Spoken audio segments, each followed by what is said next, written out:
Okay, so today we're doing a deep dive into something pretty dramatic. Huh. The collapse of the Songhai Empire. We're talking about this huge power in West Africa. Huge is right. Think about it, controlling nearly 1 million square kilometers.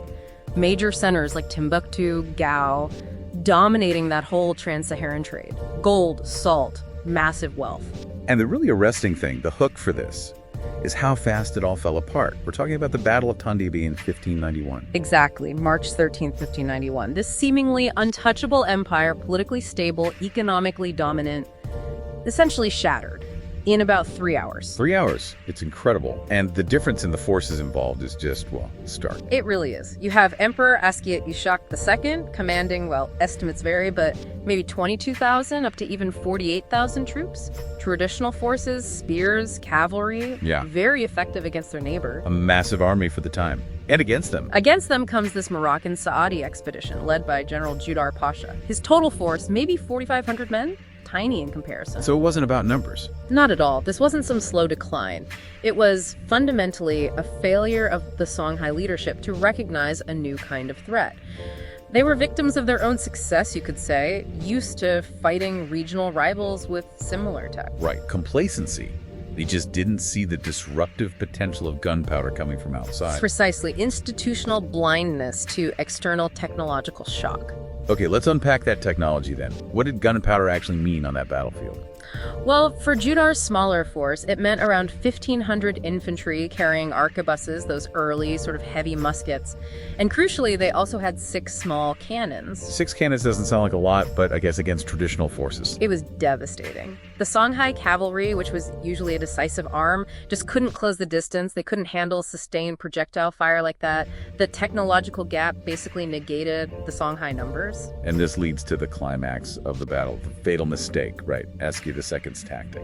Ah, yes, the cattle charge. It sounds almost bizarre now, but it was a known tactic. Try to break the enemy line with a stampede. He sent about 1,000 head of cattle towards the Moroccan line. Hoping to cause chaos. Exactly.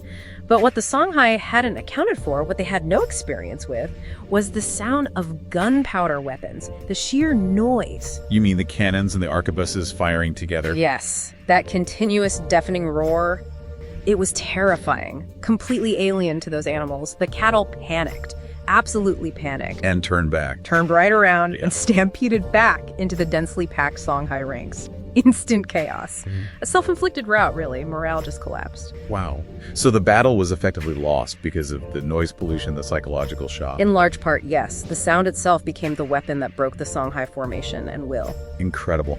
And the man leading this, Judar Pasha, he's quite a figure himself, isn't he? Oh, absolutely. A complex character. He was actually Spanish-born, captured as a child, raised as a eunuch in the Moroccan court.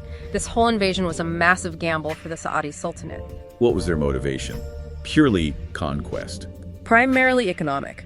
Morocco needed cash and wanted direct control over those lucrative trans-Saharan trade routes, the gold source especially. It was, frankly, about greed, stabilizing their own finances by seizing Songhai's wealth. But that victory, that economic grab, had a terrible price. A devastating cultural price. Judar's forces sacked Gao and Timbuktu.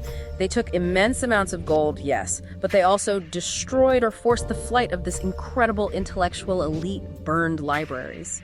It was brutal. He basically gutted the very thing that made the empire so valuable, beyond just the gold. Right, and there's a dark irony to Judar's own story, too. He pulled off this incredible, almost impossible military feat invading a fellow Muslim state, which was controversial. But he didn't get a hero's reward. Not in the long run. He was eventually recalled to Morocco, fell out of favor, was demoted, and ultimately killed. Reports say he died full of regret for the destruction he'd caused in the Songhai lands.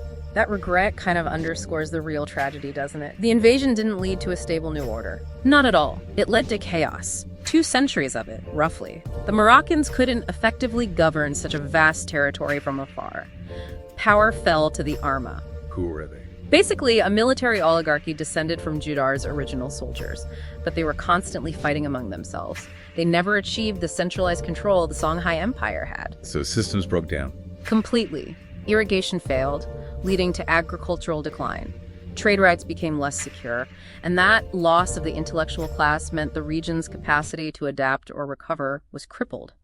Technological shock destroyed the old, but the victor couldn't build anything stable in its place. Just anarchy. It's a powerful lesson.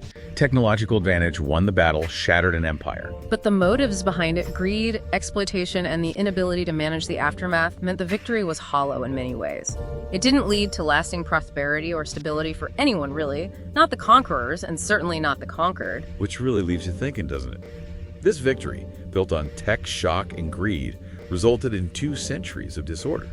It makes you wonder, what established powers today might be ignoring a similar kind of technological or maybe even moral disruption brewing just beyond their notice? Something to consider.